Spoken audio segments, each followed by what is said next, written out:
যে দুই একটা দল চাচ্ছে আগামী নির্বাচন পিআর পদ্ধতির মাধ্যমে হোক। আপনি কি এই পিআর পদ্ধতি সম্পর্কে কিছু জানেন? হ্যাঁ, পিআর পদ্ধতি এমন একটা পদ্ধতি, বিষয় হচ্ছে বাপ সারা সন্তান যেরকম এরকম এই পিআর পদ্ধতি। আমরা চাচ্ছি সারা বাংলাদেশের যে 18 কোটি 19 কোটি জনগণ আছে, এই জনগণ ভোটের মাধ্যমে একজন পার্লামেন্টে পাঠাবো, ওই জায়গায় কোনো বৈষম্য থাকবে না। পিআর পদ্ধতিতে এরকম একটা পদ্ধতি, এই পদ্ধতি সিট ভাগাভাগি করে নেওয়ার একটা পদ্ধতি। এটা আসলে সাধারণ মানুষ এখনো বুঝতে পারতেছে না। আমাদের আসলে আমরা সাধারণ মানুষের সংখ্যা আমাদের বাংলাদেশে বেশি। আসলে আস্তে আস্তে যখন মানুষ একটা বুঝতে পেরেছে, এখন পিআর পদ্ধতির কারণে যে জামাত ইসলাম যে আন্দোলনটা করতেছে, এর জন্য জামাত ইসলামের যে ভোট ছিল এখন ওই ভোটটা কিন্তু এখন নাই। এখন পিআর পদ্ধতি মানুষ মনে করে এটা ফাইজলেমি চলতেছে আমাদের এর মধ্যে নির্বাচনের বিষয়ে। নির্বাচন বালচাল করার জন্য জামাতে ইসলাম একটা পায়তারা নিয়ে আসছে, এটা পিআর পদ্ধতি।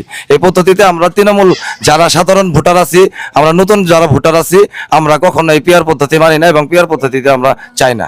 আমরা গণতান্ত্রিকভাবে আমরা যেভাবে পার্লামেন্টে নির্বাচন বিগত দিনে হয়েছে এইভাবেই আমরা সরকার গঠন করতে চাই এবং আমাদের ভোটের যেন নতুন ভোট, তরুণ ভোট যারা আমরা আছি, আমরা সুন্দরভাবে যেন ভোট দিতে পারি।